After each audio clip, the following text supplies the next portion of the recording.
Hello, everyone, and welcome to the Docs Huddle, your gateway to an in depth connection between sports medicine and the latest events in sports, fantasy, and betting. Today's show is brought to you by the Health and Wellness Depot.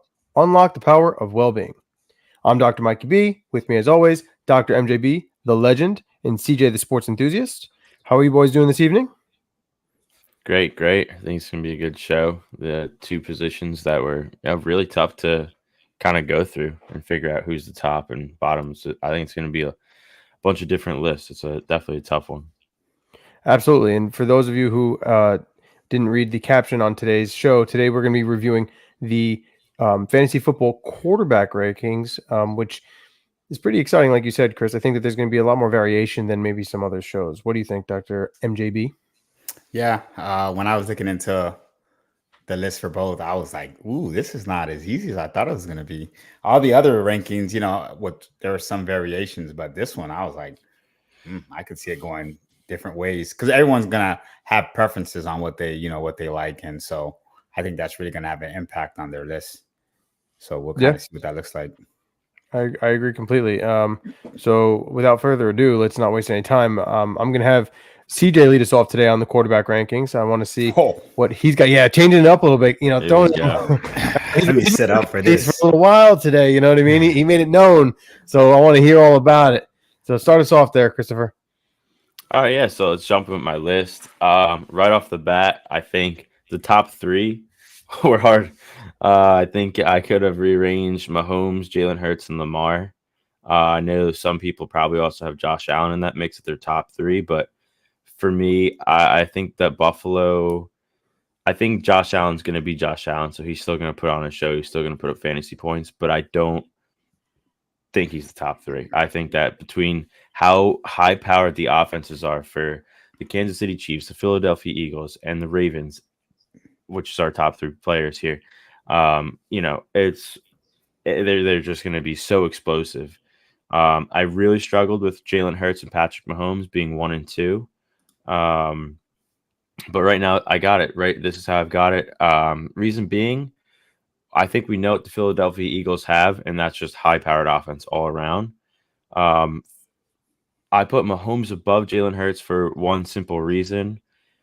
Last year, Patrick Mahomes was one of the best quarterbacks that we've ever seen, as usual, and he had the 32nd ranked wide receiver group in the NFL. And I'm not going to say the receivers are number one, but the receiving court dramatically increased. Dramatically increased. And take my stat with a grain of salt. I know that they had the most drops in the NFL.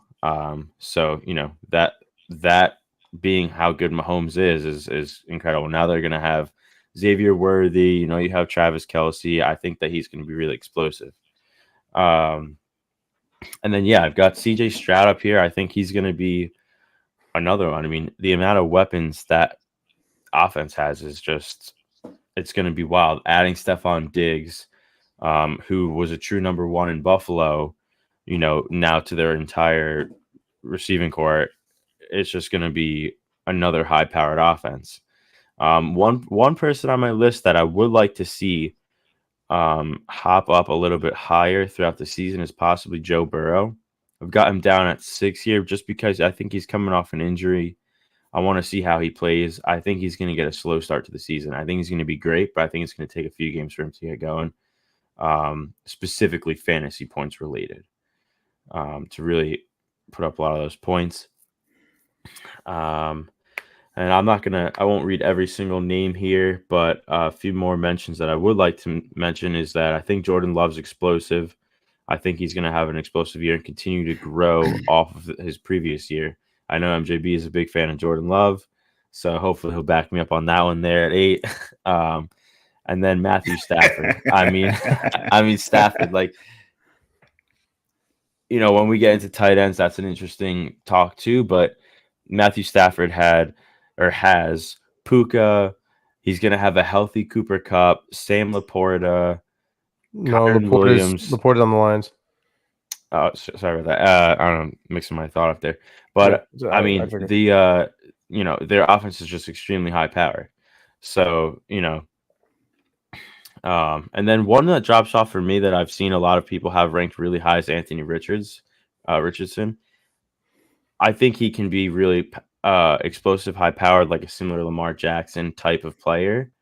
But I want to see a lot more games before I throw him in my top 5. And yeah, that's basically where I'm at here. What do you guys think? Well, okay, Mike, you first. Well, I'm shocked because I'm surprised I don't see Brock Purdy on your list. Yeah, that's what I'm saying. Where's That's your guy, man. Like that's your guy. Purdy. I don't know why you guys think that he's my favorite in the league, but I couldn't tell. This entire time, I'm like, dude, where's Brock? Right. yeah, that means he's not even in your top 14. He definitely needs to. I wanted some honorary mentions, and I'll tell you why. But yeah, he does have the weapons. He probably should have made the list. I thought about it, but I gotta say, I struggled with this list. I mean, I've got Kyler Murray in here for the reason that he's got, which I could have potentially put Brock Purdy over there, for the fact of his weapons as well. With I believe, if I'm not mistaken, Trey McBride. Yep. And Marvin Harrison Jr. I mean, I think he's going to just ball out as long as he's healthy. Right now, that's another thing. So, yeah, I mean, I'm curious to see how your guys' list match up with mine, but yeah, we'll see how. No, I actually like your list. I was just shocked that Brock Purdy wasn't even an honorable mention. Like I looked at Trevor Lawrence and Caleb. I was like, well, I don't know. I think like status quo with Brock Purdy. I think he's a solid pick, but I'm trying to find more of like a high risk, high reward. And I think that's where you find that with Caleb Williams and potentially Trevor Lawrence. I mean, you know, I hope he has an explosive year and brings it to the next level. And that's the same thing with Tua. So like for me, it's a high risk, high reward thing. Yeah. Well, I'm glad these shows are recorded. So whenever you speak so highly of Brock Purdy again, it'll be documented. But go ahead, Mike. Now, I want to respond by also throwing mine up there because, believe it or not, top 8 we have very, very similar. And so I figure it might be worth me throwing mine on the board there. So I think that general consensus is that the top 4 that you had, the top 4 that I have is everyone's top 4. How you want to mix and match them is going to vary. Mm-hmm. I don't know why, but Lamar Jackson, on all the research I've done, is not number 1. I'm going to be the man to put him as the number 1 fantasy quarterback this year. Guys,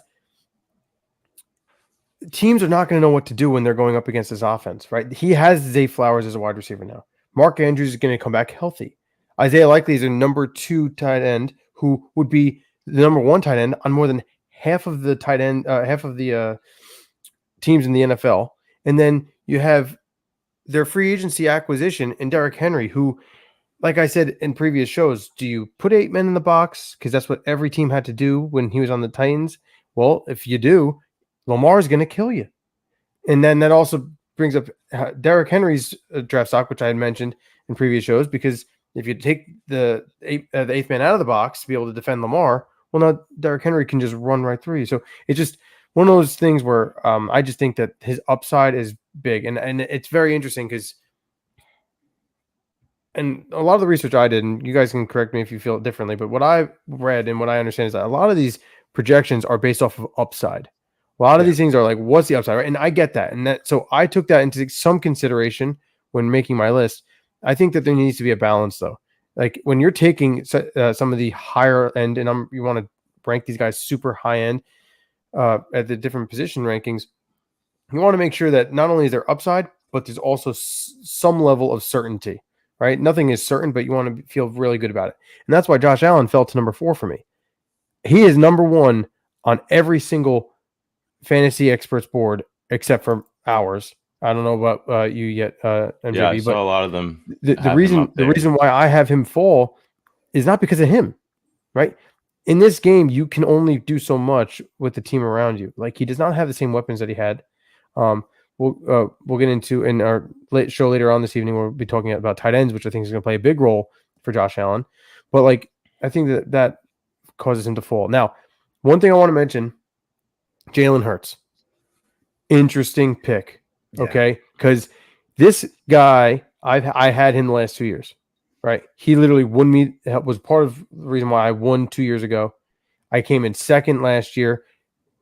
First half of the year was because of him. Fell off later on in the year because of injury. Interesting offensive play calling, X, Y, and Z. What I want to bring up now is Kellen Moore. I don't mean to bash anyone on this show. I am not the biggest Kellen Moore fan. He was over there in Dallas, their offensive coordinator. He is let go, leaves, and now all of a sudden, offensive production skyrockets. Dak Prescott has one of the best years of – no, it was the best year of his career. Okay, numbers off the charts. CeeDee Lamb off the charts. Now he's projected to be potentially the number one wide receiver off the board once Kellen Moore is no longer their offensive coordinator. So where does he go? He goes to the Chargers, where he's got Herbert and then just a slew of weapons. That freaking offense just plummeted once he gets over there. So now they fire both their offense and defensive coordinator in Philadelphia, and then they hire Kellen Moore to be the replacement there. Guys, I know that they have a great offensive line. We're going to see some setback in the offensive line due to Kelsey. I know they have great receivers, and now that they have one of the best running backs potentially in the league in Saquon Barkley. With that all being said, I have no idea what to expect with this Kellen Moore run offense. Haven't loved what it looked like in the past. So for me, I would have had Jalen Hurts as my number 2. I just had him drop below Pat Mahomes because I think you just know what you're going to get with the Pat Mahomes. Jalen Hurts is my number 3, but I'm taking him at number 3 with a little bit of caution. And what are you guys' thoughts on that before I keep going? Yeah, I mean, your rankings are valid. I think the reason people are hesitant on Lamar Jackson is you mentioned Derrick Henry. To me, Lamar is incredible. I don't know how much he can win. Like, I don't have confidence in him winning a Super Bowl ring with his arm. So I don't know if getting Derrick Henry is a way for them to be like, you know what, let's manage the game better this way and take the ball out of his hand more than they have in the past. That's how I view it. So that's why in my ranking, it's altered a little differently, but everything else with the other guys that you mentioned makes sense. That's how I view it in terms of signing. Do you think they're just gonna take the ball out of his hand, which is gonna reduce his fantasy production? Yeah, and then run the ball. It's an interesting concept. So I mean, yeah, no, oh, yeah, I bet. But yeah, I just in the past, I mean, God knows I love Lamar. He's from Florida braid. So I'm rooting for him.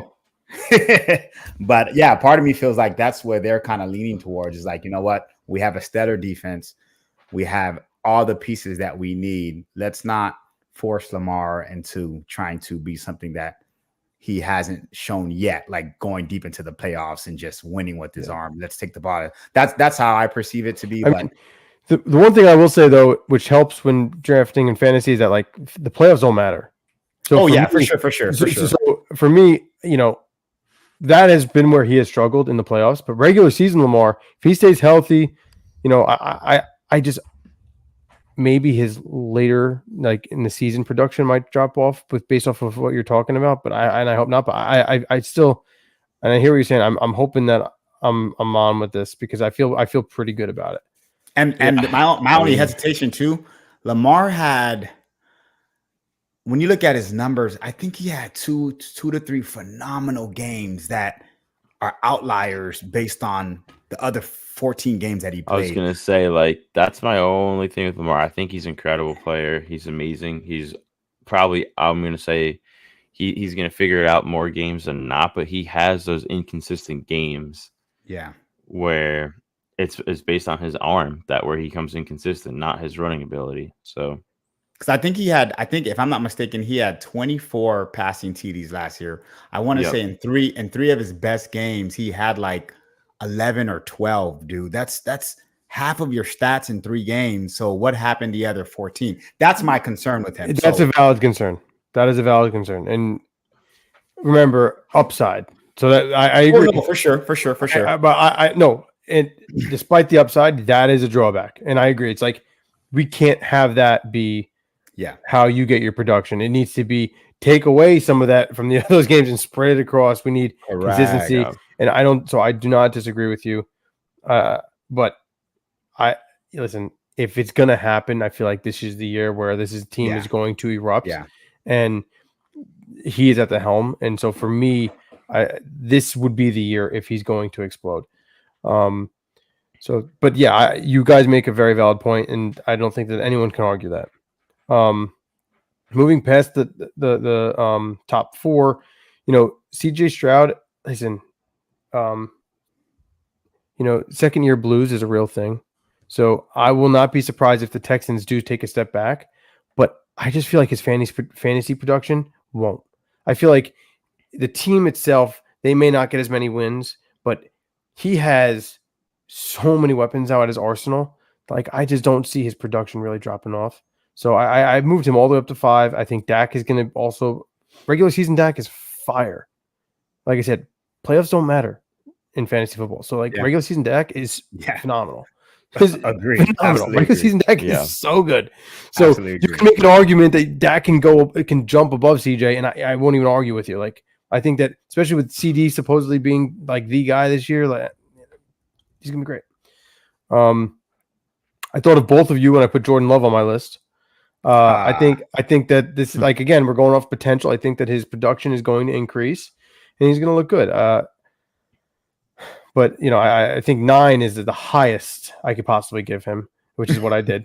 And then some outliers, like Tua and Kirk Cousins on so many of these experts boards were just, they were dropping towards like the 15 mark, right? 18 mark. I think that's ridiculous. I saw them both pretty deep. I feel like that's ridiculous. I understand. Again, this is where it's like understanding: are we giving too much credit to the upside of some individuals, and we're just taking away from the proven ones? Like Tua, we're raving about Jalen Waddle, and we're raving about right, Tyreek Hill, and who's throwing him the football? Like, I mean, this guy's going to be racking up yards. If these guys are, so it's just like if CJ Stroud's going to be ranked that high for the same purpose, how are we not going to provide Tua that credit? So 1,000%. So I put him at 11, and to be honest, that should be modest. Like, he has every reason. I agree. To I was shocked at number that seven spot in my eyes. I've got him down there too, and that was honestly, the whole list was a real big struggle for me, and I was shocked to see like a lot of other experts ranking. Like, I think I saw him 16 plus or something like that on a bunch of boards. It was crazy. So crazy. Disrespectful. It is. And the same goes with Kirk. Crazy. This guy is proven. He has proven he's walking into a great scenario. Every single year he produces. Every year, no matter where he is. Doesn't matter. Every single year. It's what it is. I've had him. Man. I'm telling you, every year, I'm like, how? Anyone who's listening, if you don't get one of these top 6 quarterbacks, right, and you're sitting there in the later rounds and you're in a 12-man league, if you got guys in your draft going off of the rankings of some of these other people online, Kirk is going to sit there and fall. You can take Kirk and you're going to produce. So if you're that guy who doesn't like drafting a quarterback earlier in the draft, a Kirk Cousins is the guy for you. I mean, I've liked Kirk. I've had him in the past. The only hesitation I had was just how he develops early on in the season coming off his injury. That's my biggest problem. It's like, how is his production going to come quick? Is it going to be really slow in the beginning of the year? I think that's the biggest question mark you come away with Kirk Cousins. Yeah, I think that's valid. And same goes for Aaron Rodgers, right? Yeah. But I got to tell you, I think... I'm curious for you. I'm just curious just because I want to stay on your list real quick. Both your honorable mentions, Stafford and Anthony Richard, I'm surprised that you didn't have them actually in your top picks. And especially Matthew Stafford, because I know that you're huge on the Rams. Yes, I am. And I thought about it. I as soon as I didn't see Brock Purdy on your board, I knew that I was going to get the Matthew Stafford on mine. I mean, this is way wild. The only thing for me was the injury history. I did some digging. Yeah, he's getting up there in age. He's been missing some games here and there in the last few seasons. That's my only concern. If he can stay healthy, I'm putting him as my number 7 or 8 quarterback.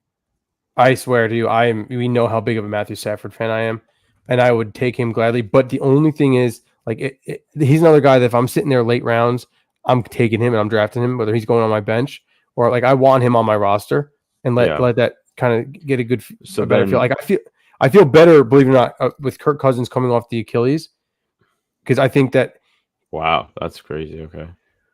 well, he's doing well, right? That's just like Daniel Jones, right? Coming off the ACL too is the same concept, but like at this point in where he is in his rehab, he should be more than capable.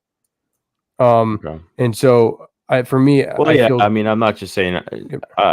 Aside from the rehab, I'm just talking about the whole team in general, full production. But no, you're right. And again, like he made honorable mention because that's the guy like I'd put at maybe 13, and I'm willing to roll the dice on him. Like I am willing to roll the dice on him for sure. That's why he made it on my list to begin with.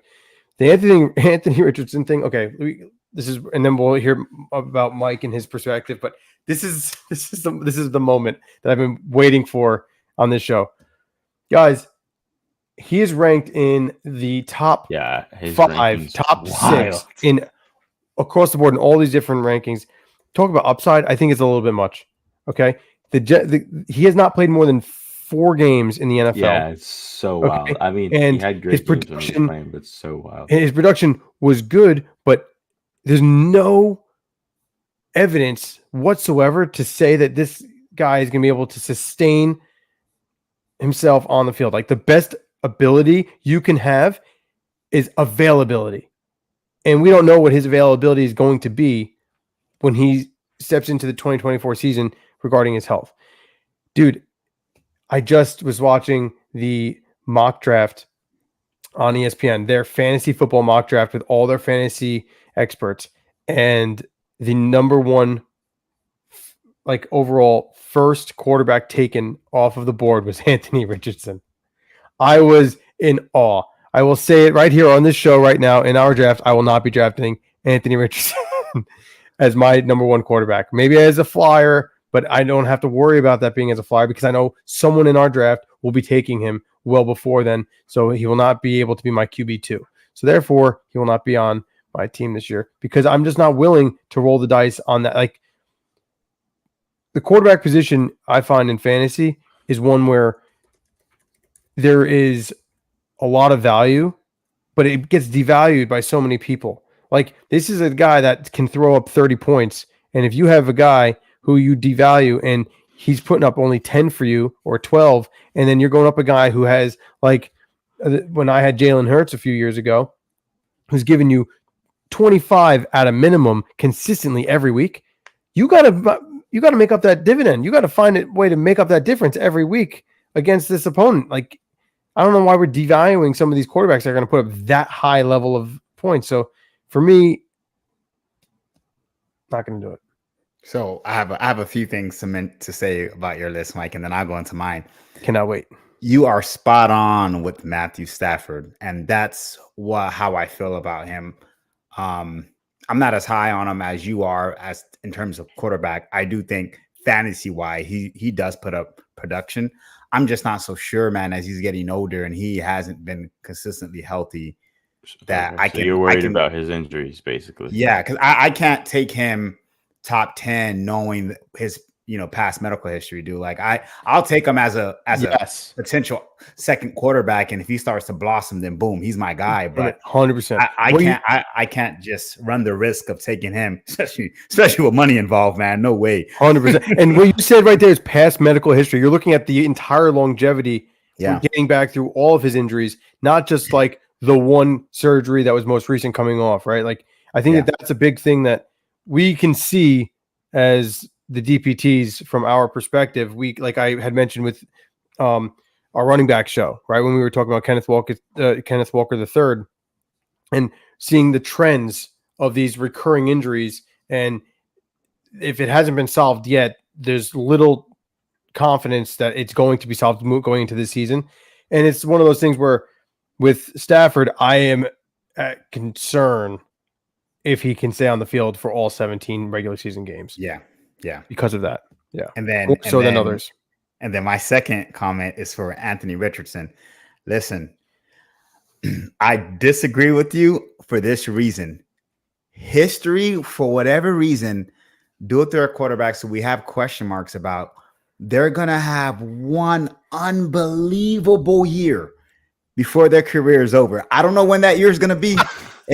But they are always due for one phenomenal year, dude. They're always due, and it's usually early on in their career.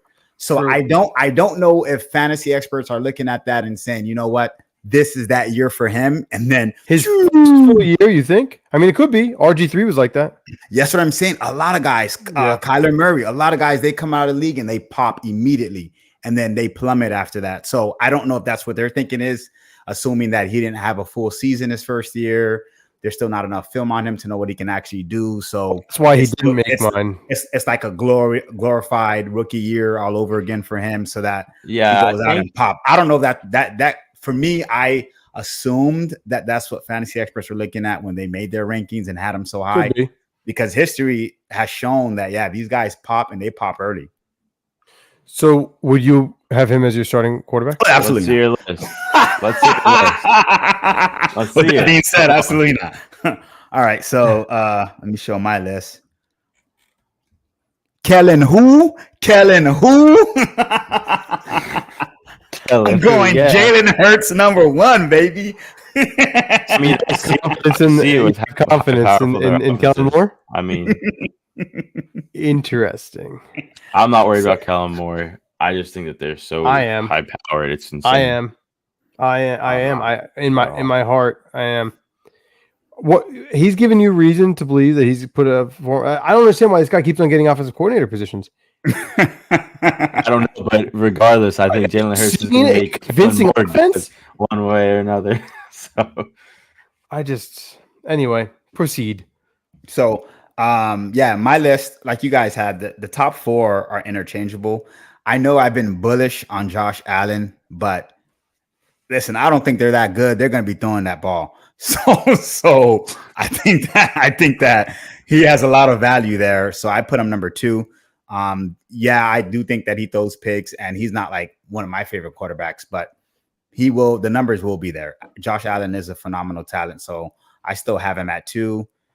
Patrick Mahomes, Lamar Jackson. I think because of what Jalen Hurts, Josh Allen, Lamar Jackson all do on the ground, not saying Patrick Mahomes can't, but they just provided a little bit of an element that I feel like Patrick Mahomes doesn't, because he's so phenomenal with his arm, that it kind of helps leverage their ability a little higher. That's why I have Josh Allen and Jalen Hurts over Patrick Mahomes, and I have Lamar Jackson below him only because of the simple fact that we talked about Derrick Henry when we were talking about your list. But the top 4, either way, however you guys want to list them, I think you can't go wrong with either one. I think that from 5 to 9 with CJ Stroud, Joe Burrow, Dak Prescott, Tua, and Brock, they're given the keys to their offenses, and they all have weapons. So there's no reason to not believe that 5 through 9 will not produce based on, how they produce in the past, the weapons that they have, how much freedom they have within their offense to kind of go ahead and put up points. Now, 10 through 12 for me were guys who, man, dual threat ability, man. They can come out and have 3,000 to 4,000 yards passing and 700 yards rushing, and have phenomenal fantasy football years. So, like, if I'm at 10 and I'm picking between the 3, I'm like, well, at least I know I'm getting value in the run game. So all I could say 10, 11, 12 was dual threat. One of these guys are due to pop. Jordan Love had a good year last year. Kyler Murray did have one. I can't believe where Jordan Love is on your list. You're so high on Jordan Love that I thought he was going to be – Mike had him lower than you. He had him at 9, I think, if I remember correctly. That's wild. Yeah, I had him at 9. I had to say, though – he made my list, Brock Purdy. Don't try to attack Brock Purdy. Explain yourself with Jordan Love. What is that? What is that? Dodging the question, politician. All of us all of us didn't put one of the quarterbacks that we defend so much on our own list. Well, that is interesting. I like your list a lot. No, I do. I mean, I think all 3 are really good. I have Dak at the number 6 spot. I can't have Burrow in front of him, but aside from that, I like everything. The Anthony Richardson thing, I was convinced that he might be able to. I put him at 12. Yeah, 10 is crazy. I think for us, like the top 9-ish, I think we all somewhat agree with. Well, Yeah. not all of Yeah. us because of Brock, but Well, but not all of us because Jordan Love. You're the only one, Jordan Love, out of the top 10. but I feel like 10 through 12 are flyers. I was kind of just like I was going off potential when choosing those. I did have Matthew Stafford in my honorable mention, but because of what I mentioned to you before, I kind of took him out and threw in Justin Herbert. Yeah, let's Jaden definitely Yeah, talk I about need your to ask honorable you a mention. question about that. Can you talk deeply about Jaden Daniels? Yeah, for the same reasons I mentioned high before. on some other. Yeah, are you talking about potential? Because Yeah, No, so like, seriously, like I mean, I know he's. I mean, I think he's a great quarterback coming out. I just worry about the fact that he's on Washington. yeah, and defensive line in the league. I agree. But I'm telling you, man, I think it's one of those where potentially They got weapons. he can pop, right? Yeah. Like, and because the league doesn't know or he hasn't, had any games in the league yet, like they don't know what he can really, really do. So it's hard to game plan for guys with that much dual threat ability. And I think that he could use that to his advantage. Obviously, he's honorable mention, right? I'm not saying he's top 12, but like if you're looking for a flyer and he's on the back half and you're picking 16, 17, and you're looking for your backup quarterback, it could be a Jaden Daniels, right? If we're talking about a 12-man league. So, question for you. Yeah, I'd put it like a far long flyer. My thing with Jaden Daniels, dude, he had such a good offensive line in college. And we talked about this when we did our draft analysis about. Sorry, Chris, I didn't mean to cut you off. We did this with our draft analysis on CJ Stroud coming out of Ohio State. Like, what's he going to look like coming into the league? If he never was pressured, X, Y, and Z. Granted, his offensive line is pretty good now too. But, dude, that Washington offensive line is abysmal. It is so like I know because they were ranked like right up there with the New York Giants. New York Giants made leaps and bounds during the offseason to change it. The Commanders are like the same. It's like it's like horrifying. So I don't know. Like you could have put Pat Mahomes behind the Giants offense last year, for example, and their offensive line, you wouldn't have seen any production. Like it wasn't you can't play football with that bad of an offensive line. It's just not possible. I'm concerned for what's going to show up in Washington this year. So I have a question for you guys. So I mean, That's you fair. have Jaden Daniels here on your honorable mention. I'm just curious to know, would you, I mean, obviously based on our risk, nobody's saying you're going to make this guy number one, but what's your feeling with Caleb Williams? Yeah, I'd be putting him on there way before Jaden Daniels. Yeah, like for me, way before that. He's So got weapons. The offensive line is not great, but it is. I'm gonna tell you, I'm gonna be completely honest. I'm not a Caleb Williams. I'm not. Yeah, I think I'm not a fan. I think I get that. It's gonna translate to the league. People get enamored with his off-scripted throws, and yeah, that's cute. But I need you to, do the small things. And I think that, like for preseason game, they were hyping up. I think he had a 6-yard run, and I was like, well, he could have just ran it to begin with. All the dancing, bro, you're not gonna get away with that stuff long term. Like he's looking for the flash and the pop every time. And just get rid of the ball. The guy's open. I don't care for all that other stuff. And I think that stuff's gonna get him in trouble.